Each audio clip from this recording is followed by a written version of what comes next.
கருப்பு மூக்கடலை வச்சு நல்ல ஒரு டேஸ்டியான ஹெல்த்தியான ஒரு சாப்பாடு எப்படி செய்யலாம் அப்படிங்கிறத பார்க்கலாம். குக்கரில் கொஞ்சமாக எண்ணெய் ஊற்றிக்கோங்க. 1 ஸ்பூன் அளவு நெய் சேர்த்துக்கோங்க. எண்ணெய் காஞ்சதும் பட்டை, கிராம்பு, ஏலக்காய், பிரிஞ்சி இலை சேர்த்துக்கோங்க. அடுத்தது பெரிய வெங்காயத்தை நல்ல நீல வாக்கில் கட் பண்ணி அது லைட் ப்ரௌன் கலர் வர வரைக்கும் வதக்குங்க.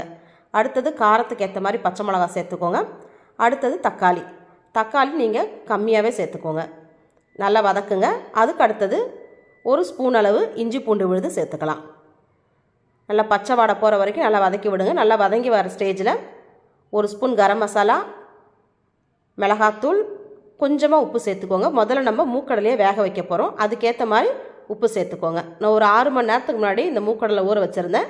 அதையும் சேர்த்து கொஞ்சமாக நீங்கள் தண்ணி விட்டு ஒரு 2 விசில் விட்டு நம்ம இறக்கிடலாம். நமக்கு நல்லா வெந்துருச்சு.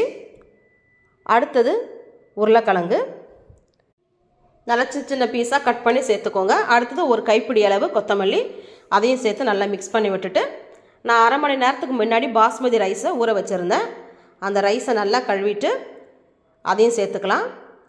1 கப்பு ரைஸுக்கு 1.5 கப்பு தண்ணி சேர்த்து ஒரு விசில் விட்டு நம்ம இறக்கிடலாம். தேவையான அளவு உப்பு சேர்த்துக்கோங்க. ஏற்கனவே நம்ம சுண்டலுக்கு உப்பு சேர்த்துருக்கோம், அதனால் கொஞ்சம் கம்மியாகவே சேர்த்துக்கோங்க.